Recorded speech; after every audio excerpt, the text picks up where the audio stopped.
खाना खाते हैं, फिर भी आप अलग से खाना फेंकने के लिए क्यों बनाती हो? पता भी है कि इस तरह कितना पैसा खर्च होता है। अरे पर बहू, मैं तो सब रोहित के पसंद का खाना बनाती हूँ। मम्मी, वो सब मुझे बचपन में पसंद था। अब इतना तेल खिलाकर बीमार करोगी क्या?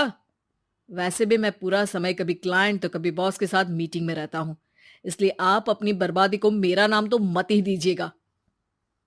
ये है पिंकी की सास निर्मला, जिन्हें सबको अपने हाथ का खाना खिलाना बहुत अच्छा लगता है, लेकिन राहुल और पिंकी को ये पसंद नहीं है। इसी के चलते वो निर्मला को खाना बनाने के लिए 10 बातें सुनाकर वहां से चले जाते हैं। मेरे मन में तो सिर्फ अपने बच्चों के लिए प्यार है, पर शायद अब उन्हें मेरी जरूरत नहीं है। मुझे गांव वापस चले जाना चाहिए। जहां एक तरफ निर्मला दोबारा गांव जाने के बारे में सोच रही होती है, वहीं उसका पोता परम अपनी दादी के शौक को प्रोफेशन में बदलने का आइडिया सोच रहा होता है। अगली सुबह निर्मला गांव वापस जाने के लिए कपड़े पैक कर ही रही होती है कि परम फोन लेकर दादी के पास पहुंचता है। दादी, आप कहीं नहीं जाओगी? अरे नहीं बेटा, मेरा गांव चले जाना ही ठीक रहेगा। इससे तुम्हारे मम्मी पापा की सारी दिक्कतें भी खत्म हो जाएगी। दादी, वो तो ना आपके आने से पहले कम थी और ना ही आपके जाने से खत्म होगी। उन्हें हमेशा पैसों की टेंशन में ही रहना है। मेरे पास आपको यहाँ रोकने का आइडिया है। आइडिया? मतलब, मैं कुछ समझी नहीं। इस पर परम अपनी दादी को YouTube खोलकर उसके बारे में सब कुछ बताता है, जिसे सुन दादी कंफ्यूज हो जाती है। अरे बच्चे, तूने इस बुढ़िया के बारे में इतना सोचा, वही बहुत बड़ी बात है। देख, मुझे ये सब समझ में नहीं आता।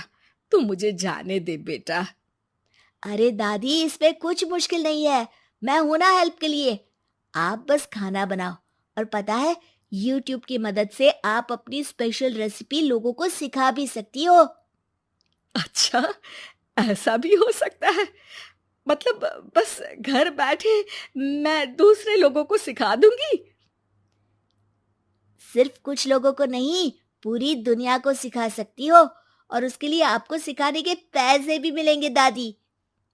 इस पर बहुत देर तक दादी को YouTube के बारे में समझाकर आखिर में परम उन्हें कन्विंस कर ही लेता है, जिसके बाद वो गांव जाने का प्लान कैंसिल कर YouTube चैनल शुरू कर देती हैं।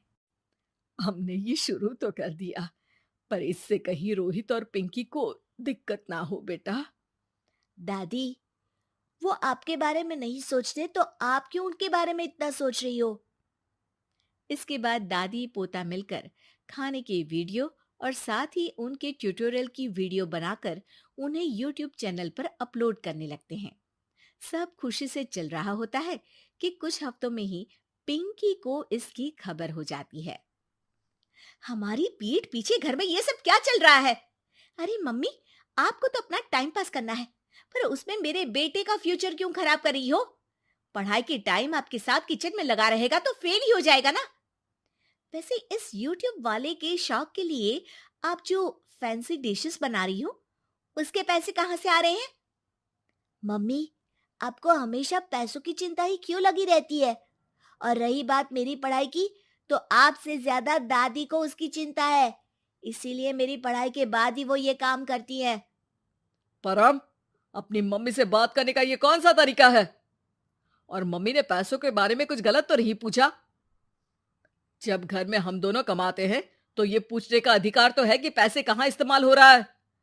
मम्मी का ये जानना जरूरी बनता है।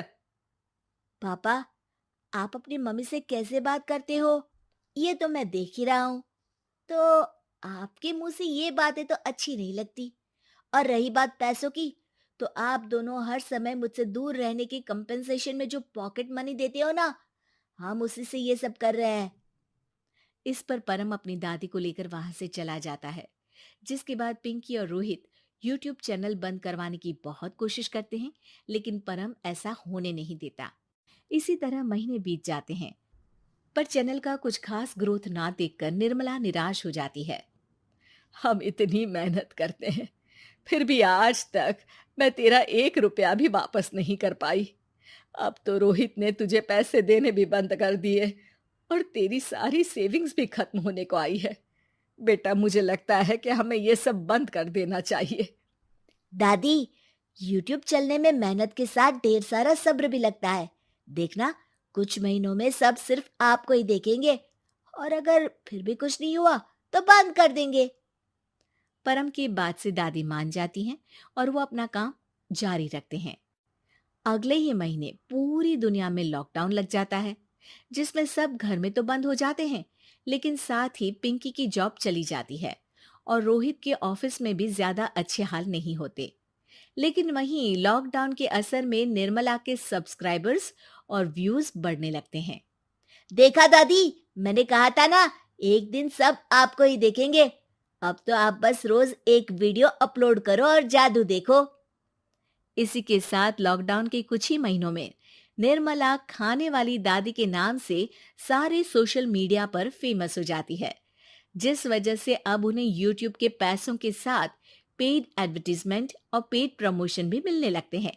उन्हीं पैसों की मदद से निर्मला अब बेटे बहू की नौकरी ना होने पर घर का खर्चा भी चलाने लगती हैं, जिसे देख रोहित और पिंकी को भी अपनी गलती का एहसास होता है और वो सब मिलकर निर्मला को सपोर्ट करने लगते हैं।